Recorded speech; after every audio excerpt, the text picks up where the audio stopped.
이 누가복음 7장에는 예수님께서 백부장의 종을 고쳐주신 이야기와 또 과부의 아들을 살려주신 이야기를 기록하고 있죠. 누가의 이 증언하는 예수님은 이방인이나 유대인이나 남자나 여자나 권력이 있는 사람이나 힘이 없는 사람이나 종이나 자유인이나 차별 없이 구원을 베풀어 주시는 주님의 모습을 우리에게 보여줍니다.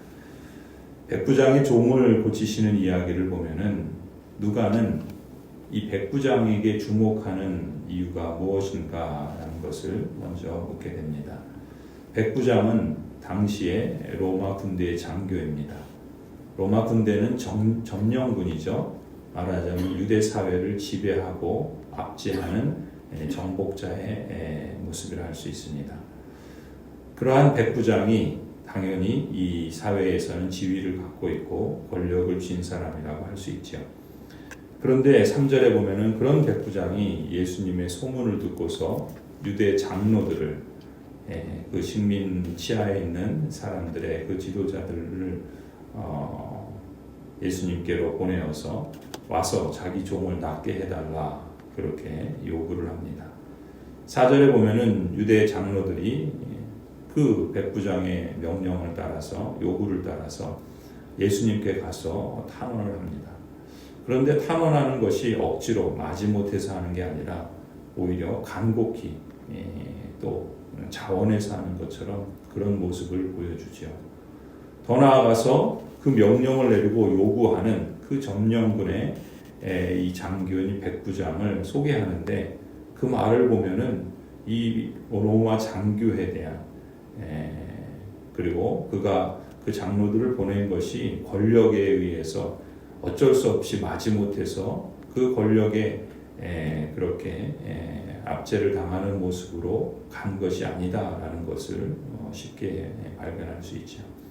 장로들은 이렇게 마지못해서 예수님께 찾아간 것이 아니라 당연히 해야 할 일이라고 기꺼이 움직인 것을 볼 수가 있습니다.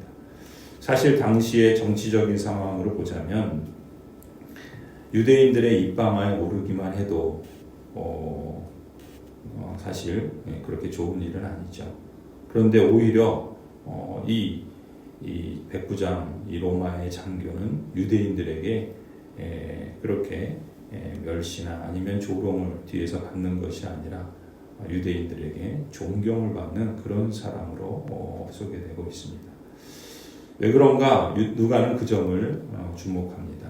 아마도 이 로마 장교인 백부장은 유대인을 그 식민지에 있는 사람들이지만 오히려 그들을 진심으로 사랑하고 있었다라는 것을 발견했다 볼 수 있죠. 5절에 보면은 유대 장로들이 이렇게 말하죠. 그 백부장은 선생님에게서 은혜를 받을 만한 사람입니다. 그는 우리 민족을 사랑하는 사람이고 우리에게 회당을 지어주었습니다. 게다가 이 로마 백부장은 당시 노예 사회에서 그저 재산의 한 부분에 불과한 이 노예, 그런 노예를 사랑할 정도로 따뜻하고 인간미가 있는 사람인 것을 엿볼 수 있습니다. 누가는 이런 백부장의 따뜻한 인간미, 사회적인 지위와 힘을 오히려 자기 권력을 공고히 하고 그것을 지키기 위해서 안달하는 모습이 아니라 다른 사람들, 그것도 종과 같이 사회적으로 힘없는, 그냥 밟아버려도 그렇게 티도 안 나는 그런 사람을 돕는데 자신의 힘과 또 자신의 그러한 능력을 선하게 사용하는 태도에 누가는 주목한 것으로 보입니다. 사실 어느 사회에서나 인간미가 있고 다른 사람을 돕는 사람은 더군다나 힘이 있고 권력이 있는데 그것을 자기를 위해서 사용하기보다는 연약한 사람들을 위해서 쓰는 사람들을 보면 그 사회를 또 그 공동체를 훈훈하게 만들고 생기 있게 하지요. 백부장은 그런 사람으로 소개되고 있습니다. 그러한 사람으로서 존경을 받았던 것이죠. 오늘 누가에 전하는 이 복음을 통해서 교회가 또 특별히 우리 교회가 하나님 나라를 증거하는 마을 교회를 표방하면서 우리가 소유해야 될 믿음 그리고 그 믿음이 드러나야 될 실천 이런 것이 어떤 것인가라는 것을 다시 한번 주목하게 됩니다. 하나님의 선민이라고 자처하던 사람들은 오히려 형제의 눈 속에 있는 티를 보고 빼라고 자신의 안에 있는 들보를 보지 못하는 그런 차가운 분위기, 그런 분위기가 팽배한 그런 유대인들이었음에도 불구하고 오히려 그들이 우습게 여기고 개같이 여기는 이방인, 그것도 권력을 갖고 얼마든지 권력을 동원해서 자신의 힘과 그 안위를 추구할 만한 그런 지위에 있는 사람이 그와는 정반대로 오히려 언약 백성다운 면모를 보여주는 것이 이 누가복음 7장에 소개되는 아이러니라고 할 수 있죠. 정작 그래야 할 사람들은 오히려 그렇지 않고, 그렇지 않을 것으로 생각되는 사람들은 오히려 반대로 그렇게 행하는 이런 아이러니를 통해서 그리스도인 공동체가, 교회가 지금 이 시대 속에서 세상이라고 또 세속이라고 우리가 혹 구분하고 또 정죄하는 그런 사회 속에 오히려 우리가 교회로서 또 하나님 나라를 증거하는 사람들로서 회복하고 또 고수해야 할 그런 면모가 아닐까. 그리스도인 공동체가 회복해야 할 인간미, 그리고 관계를 세워가는 태도와 자세, 이것을 오늘 이 백부장 이방인을 통해서 보게 됩니다. 그런데 더 놀라운 것은 이런 인간미나 또 인간다움도 놀랍지만 사실 더 놀라운 것은 누가는 그 다음에 증언하는 모습에서 확인할 수 있습니다. 9절에 보면은 예수님께서 이 백부장과의 대화를 통해서 이렇게 말씀하시죠. 예수께서 이 말을 들으시고 그를 놀랍게 여기시어 돌아서서 자기를 따라오는 무리들에게 말씀합니다. 내가 너희에게 말한다. 이 무리들은 주로 유대인들이겠죠. 나는 이스라엘 사람 가운데서는 아직 이런 믿음을 본 일이 없다. 하나님의 백성이라고 자처하는 사람들에게서는 정작 믿음을 본 일이 없고 이방인 가운데 이런 놀라운 믿음을 보게 되었다라고 말씀하십니다. 예수님이 놀랍게 여기실 정도로 선민이라고 자처하는 유대인들에게조차 보지 못한 그러한 믿음을 예수님께서는 이방인에게서 보신 것이죠. 그렇다면 예수님이 말씀하신 이런 믿음이란 어떤 믿음인가? 백부장은 로마 군대의 장교죠. 군대에는 상하관계, 위계관계가 분명하지 않습니까? 그걸 잘 알고 있던 백부장은 영적인 면에 있어서도 상하관계가 있다는 것을 분명히 인식하고 있었던 것으로 보입니다.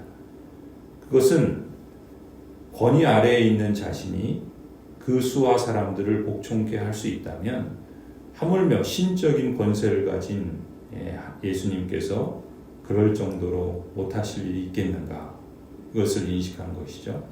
백부장은 실제로 예수님께서 하늘과 땅에 속한 권세를 지닌 주권자이심을 고백하는 것과 방불합니다.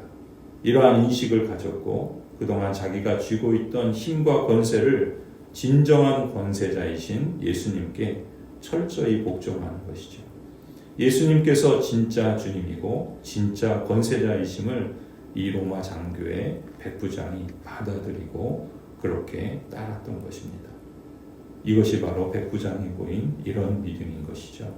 철저한 주대심을 인식하고 그것을 고백하고 또 그것에 복종하는 모습. 사실 백부장의 따뜻한 인간미나 자신의 힘이나 또 시간이나 돈을 들여서 연약한 사람을 돕는 이러한 헌신은 어쩌면 예수님을 통해서 드러난 바로 이런 믿음에 기초한 구체적인 표현이 아니었을까 짐작해 볼 수 있습니다. 그의 인간미나 그의 선행이 돋보이는 것은 그것을 통해서 그가 구원받거나 또 그의 인간미가 더욱 드러나는 것이 아니라 그에게 있었던 예수님에 대한 이러한 믿음, 그리고 철저한 주대심의 고백과 그에 걸맞는 표현으로서의 복종, 이런 것들이 오히려 그를 더 돋보이게 했던 것이죠. 그리스도인으로서 우리가 하나님 나라의 언약 백성이고 또 하나님의 택하신 선민이다라고 하는 의식을 우리는 갖고 있죠. 그렇다면 내가 가진 믿음은 과연 예수님께서 말씀하신 오늘 본문의 이런 믿음이라 인정받도록 우리는 늘 성찰해야 하겠습니다. 그리고 그 믿음은 교회 공동체 안에서 그리고 우리 이웃과 마을에까지 확대되어서 구체적인 삶의 실천으로 복음을 전하는 정도로 발전하는 그러한 모습을 나타내고 또한 힘쓰는 것이 감사로 응답하는 하나님이 기뻐하시는 선한 삶이라고 믿습니다. 세월이 갈수록 우리 자신이 예수님을 알고 믿는 일에 있어서 또 그것을 실천하는 삶에 있어서 보다 성숙하고 발전하는 삶이 되기를 소원합니다.